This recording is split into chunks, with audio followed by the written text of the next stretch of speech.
Jack here, owner of Hockey Alley, bringing you back hockey history. Today's guest is Hall of Famer from the St. Louis Blues, Bernie Federko. How are you doing, Bernie? I am doing great, thanks, Jack. No Thank you. problems at all. Yeah, that's awesome. Thank you so much for coming on and talking to me. It's an honor to have you. Thank you. Well, thank you. You're welcome. So, how many years did you play in the NHL?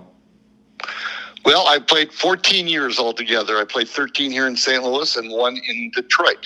Okay, and all with So when you played, did you have the same line mates for a few years, or did they change a lot of the players in and out on your line? Well, you know what? To be honest, I had a left winger. Brian Sutter was really on my left side for most of the time that I was here in St. Louis. But the right wingers, no. But for the right wingers, I ended up playing with a lot of different guys like Wayne Babbage and Joey Mullen, Mark Hunter. So, there's injuries in the game of hockey all the time. So you have to get used to playing with a lot of different wingers. So I had, for the most part, played with a lot of different players. And then going into Detroit, obviously, new wingers, new players. So you mix and match. You go from one line to the next. And it's something that's the beauty about hockey. With four lines, you always got a chance to play with basically everybody by the time you're through with your year. Yeah. Yes. And how did you get good to make it to the NHL?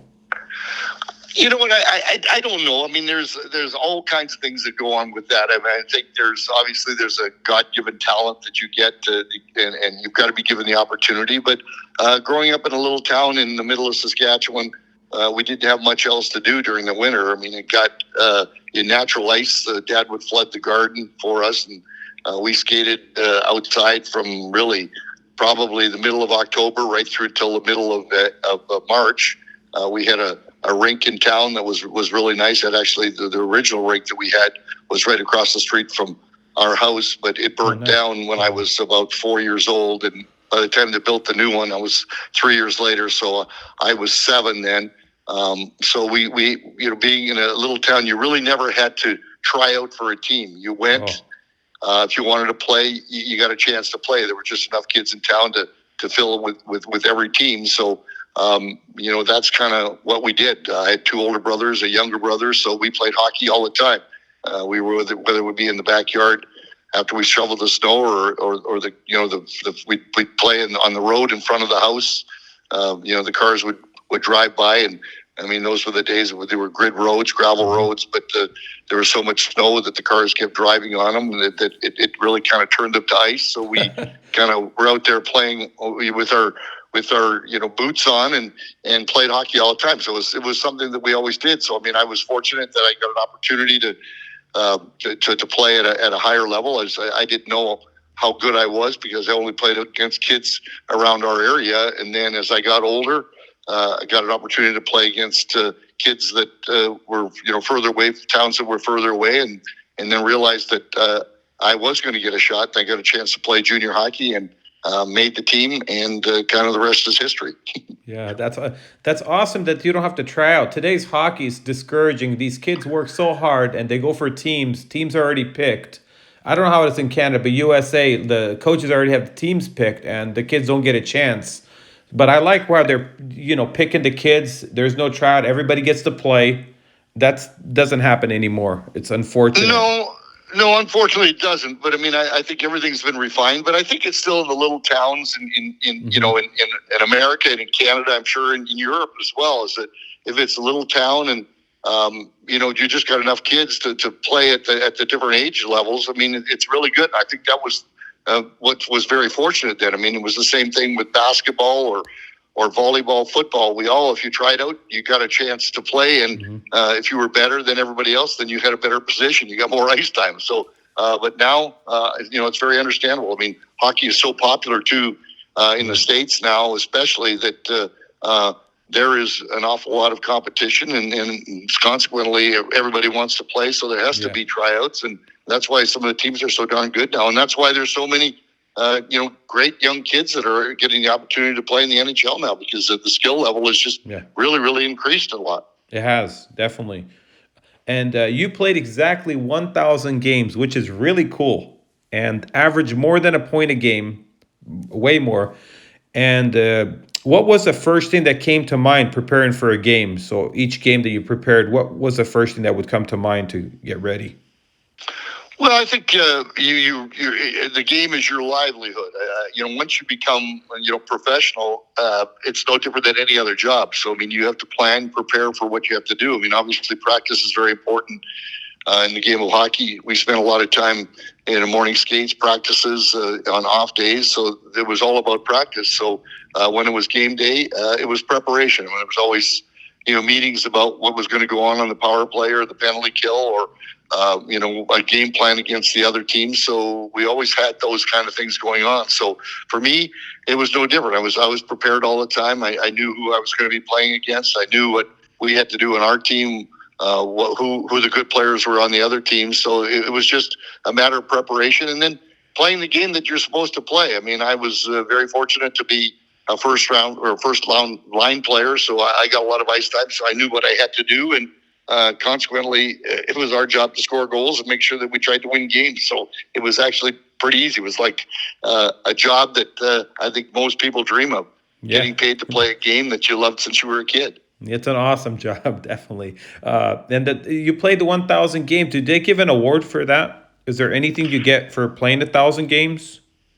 Yeah, there is a milestone award. There's Okay. milestone awards in the NHL for, oh gosh, there's one for 1,000 games, one for 1,000 points. There's another one for 500 goals, another one for Also, I can't remember 600 assists. I have they're milestone awards that they give us for that. But I mean, 1,000 games was strictly accidental. It was not planned. It just happened to be the last game of the year. I mean, it just ended up being the 1,000th game. I decided to retire after that. It's very ironic. that's amazing. And you had three consecutive 100 plus points. Was there anything that you did different? Was it line mates? Was it more ice time, or was it the type of stick that you used to score more? What was it that you can I, recall? I think it was more just ice time and responsibility. Jacques Demers had taken over coaching the first year that he came in, and he gave me more responsibility. And there was a lot of key injuries too on the team, so I ended up playing more. I actually played center and left wing on another line, so I did get a lot more ice time all 3 of those years. And because Brian Sutter was hurt, he had been my left winger the whole time. So with him being hurt, I got more responsibility and played more. So things just came together, and that's kind of, you don't plan on on things like happening. You just do your job, and hopefully things work out. And those 3 years were really good offensive years for me. I mean, puck went in the net. My wingers played very well, and everything kind of came together. And that's where you put up the points. Yeah. And what was it like to play for Jacques Demers? Was that your one of your favorite coaches? Would you say?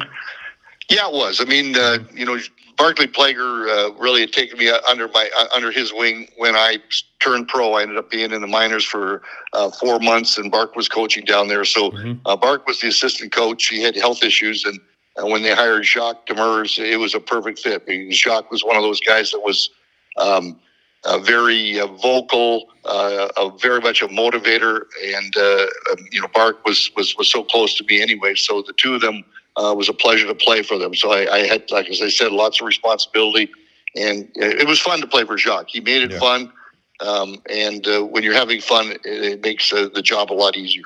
Yeah, it seems like it from looking at him just on TV. It seems like you can kind of tell the coaches. I mean, I can read coaches pretty good, and he seemed like a guy that I'd like to play for if I was playing, in the NHL. Absolutely, he was that kind of guy. I think everybody enjoyed playing for him because he had a smile on his face, most of the time, and he was very, very much a communicator. So that's what really works very well. Yeah. And I think that there's too many coaches that don't communicate enough. They get the sour look on their face all the time, and it's hard to play for those guys. Yeah. When a guy has a personality, because it's just not coaching. It's not just hockey. I mean, coaching to me is, there's a personal side of it. Guys have families. They have hardships other than just playing the game. So I think to have communication is very important. Yeah.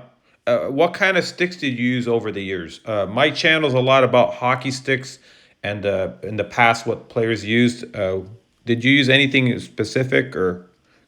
Well, I started out using a Sherwood my first couple of years, and then I went to a Coho, and then I went to a Titan, and that's what I used the Titan from. Oh gosh, probably from 1979 right till 1990 when I retired. So I wore for the most part of my career. It was a Titan. It's a heavier stick. Did that bother or you wanted that? No, it Heavier. was I was more of a passer than anything, so I liked the heavier stick. I mean, Okay. all our sticks were wood. I mean, they really the aluminum didn't come in until the late '80s and into the early '90s, and then of course now they've changed so much with the graphite and everything now. But I like the heavier stick. I felt more comfortable, especially with passing with it. I wasn't one of those guys that with the one timer that they're using now.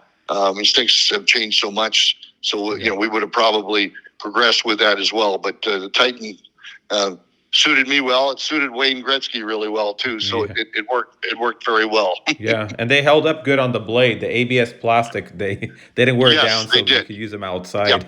Yeah, they didn't fray at the bottom, which is really a kind of, and that's why. I mean, it's like, man, I think that even nowadays, guys go through so many sticks that even in a day in a game. That was the beauty about those sticks. You had a stick that it'll last a couple of games, or you could get a lot more out of it than not. And cheaper, price wise. Well, yeah, we didn't have to worry about that because we weren't paying for sticks. But certainly, yes, I'm sure that would. I mean, for the ownership and management, I'm sure they were happy that they weren't buying as many sticks as they are now. Yeah, I heard like Pittsburgh last year, they spent like $12 million on sticks, which is I an believe insane number. Insane number. They didn't spend that on our entire payroll back in my day. That's what's crazy. Yeah. And you were a centerman. So who was your toughest opponent on the face-off over the years? I don't know if there was one specific guy. I mean, being a left-handed shot, I had more trouble with the right-handers as time went on because there was a lot of left-handers that were center ice. But whenever you had a right-handed guy come in, it made it a little more difficult. A guy like Troy Murray was good on the face-offs. He was a right-handed shot. So, I mean, I think for the most part, it was the righties I had more trouble than the lefties because, again, I think they've done a good job with that now because there was so much. It started out so good, and then they had to add hash marks in this thing because there was so much cheating going on where guys were using their feet more than their sticks. So I'm glad they've changed that a lot now. But there wasn't one specific guy at all. But the right-handed guys had more trouble than the left-handed guys because you didn't see that many right-handed shots taking face-off. So it was really a little more difficult. Got it. And who was your toughest opponent to play against? Not physical, but like a skilled player. Who was it that would be that you saw out there that you were impressed and he was playing well?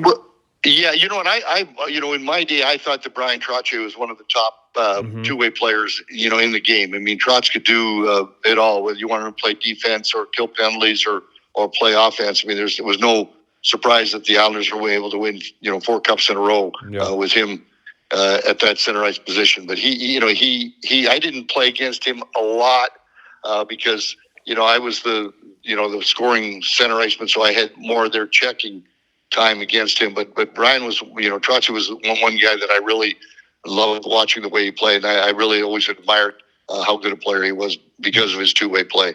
Yeah, when I was a kid, I went to watch the Islanders practice, and I picked him out right out of everybody. He was the most talented skater. He was so fast. Out of everybody on that team, he was the fastest guy. Trotzy could do it all. He was a great player. Great player. Yeah. And you had Doug Gilmour on your team as a rookie. How much has he developed? Like going to Toronto, he was a superstar. But when he was with the Blues, did they mentor him a lot, or? Yeah, we did. I mean, he was. Dougie came in, as a young scorer, into our team, and I mean, Dougie it was a great way for him to come in because I was already the number one center iceman. I was the guy that was the offensive guy. So Dougie, coming out of junior as a scorer, had to learn how to play defense, and I think over the course of his career, that really helped him. He came into a situation where he was going to kill penalties. He was going to do checking assignments, which you didn't have to do if you were I didn't kill penalties. There was only so much ice time that they would give you, and so it's changed a lot. I mean, the players now play both offense and defense. I mean, all the the top players. But I think for Dougie, he came into that situation where it really helped his two-way game, and he developed. He became a great player. Obviously, he's a Hall of Fame player as well. But he developed, turned into a great player. Went on to Calgary, and of course, on to Toronto, and had great numbers and had a great career, and is a member of the Hockey Hall of Fame as well. Yeah, and you have Brett Hull too. I think he came in from Calgary in a trade, and yes, he played with you guys. I think a couple seasons with you on your team. He did. He played with me for a year and a half. Well, he came in at the trade deadline in '80.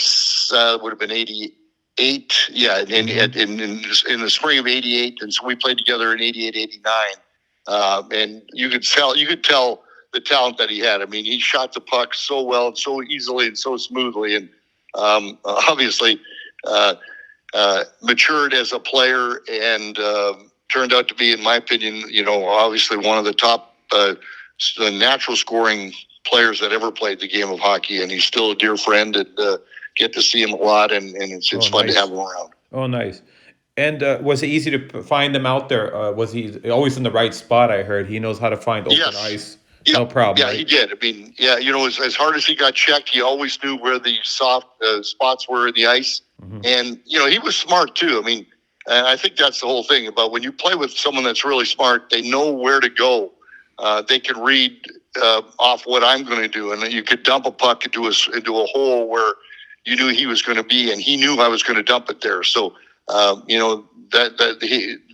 the type of player that he was. And I think all the great players really can't be checked. No matter how hard you check them, they're still going to get open. They're still going to find those seams, and they're still going to be able to score goals. Yeah, he was an amazing guy. I met him in 1999. He was at a local rink, and he signed autographs for almost an hour to every kid, took pictures with everybody. I said, nobody does this, Brett. He said, well, that's what you got to do for the kids. Like, you're amazing. Yep.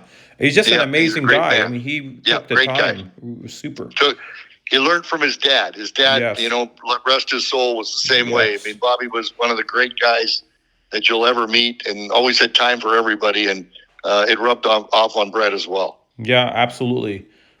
So chemistry always starts in the dressing room. And if there was a problem, how did you guys handle it?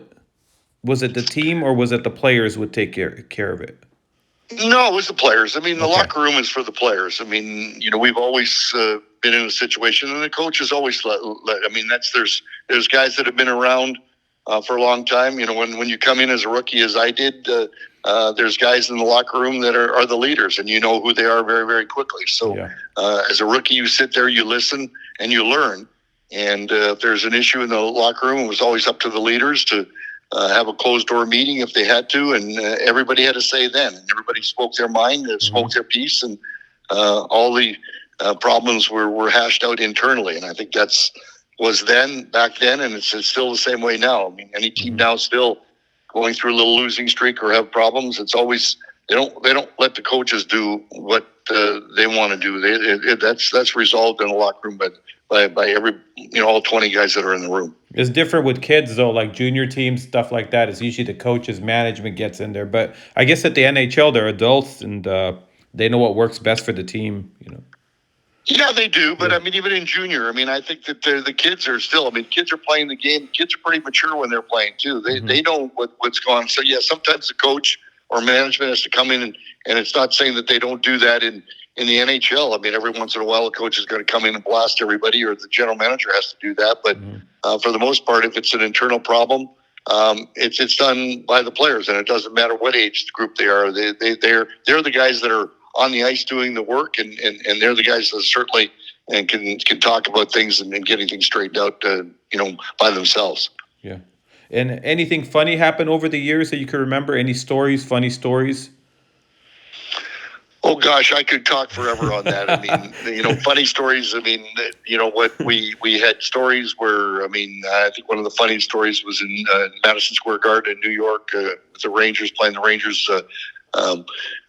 Steve Durbano was a defenseman on our team, got into a fight with Nick Fatiu, and kind of almost he mooned the crowd when he got kicked out of the game. Went to the Zamboni entrance, pulled down his pants, and mooned the crowd. So there was a lot of crazy things that happened in the course. But we had we had a lot of fun. We were together a lot. I mean, it was different back then because we were together an awful lot more than the players are now. Teams are on a charter right now. They really don't spend a lot of time after the game talking to each other. They're hustle bustle from city to city. We stayed overnight. Went out to get a bite to eat together. Went to the bar, sat and drank a few beer, told some stories, had some fun, and I think that in those days we learned about each other a lot more than the guys do now. So we had fun all the time, and I think that every one of us that played in our era always looks back and say, we played the game and we know what we played and we know how we played, and we got to visit a lot of great places. We got to have an awful lot of fun, and we made a living doing something that we loved. And I think we'd never want to change any of that because it was really so much fun. Yeah. Do you like the way the game is going in the NHL today?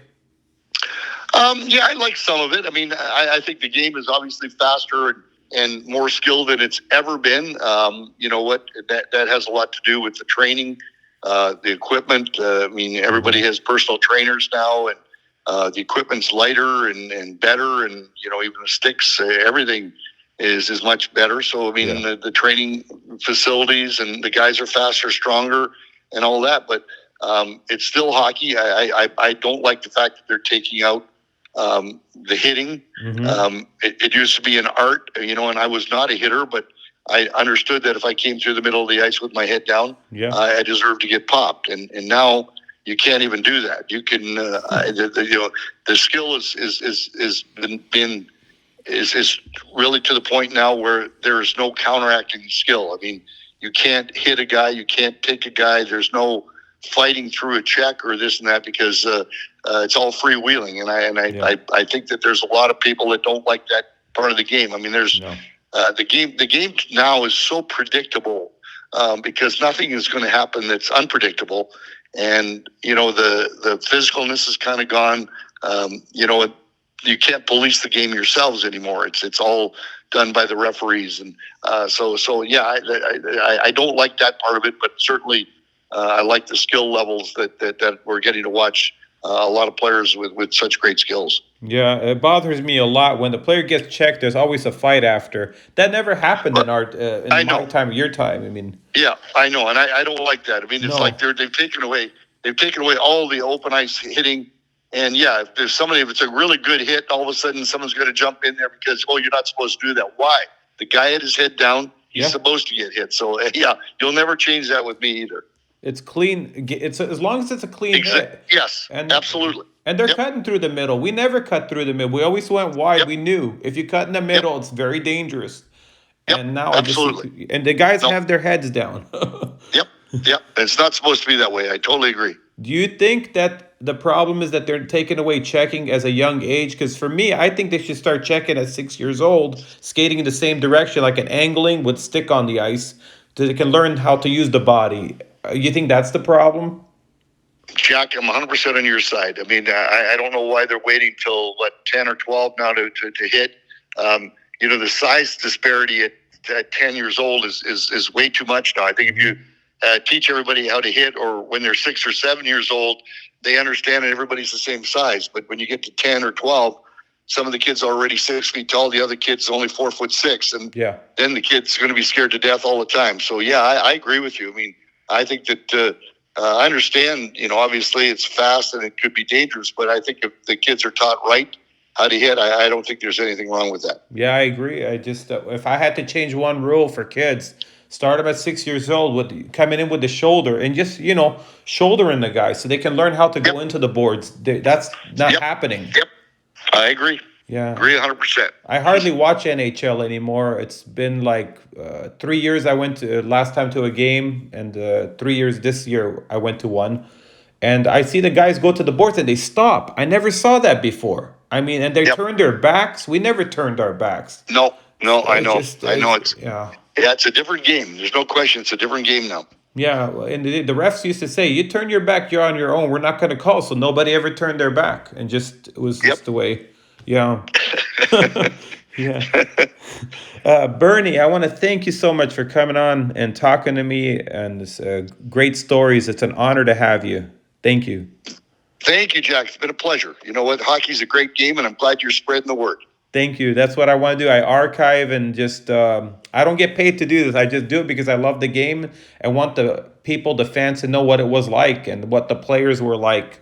Because a lot of the new stuff happening now and people forget about the past. And I want to Right. make Oh, sure I to agree. keep that alive. Well, I'm glad you're doing it. Thank you, My buddy. pleasure to be on with you. You got it. Talk to you later. Have a great day. Thanks, Jack. You too. You're welcome. Bye bye.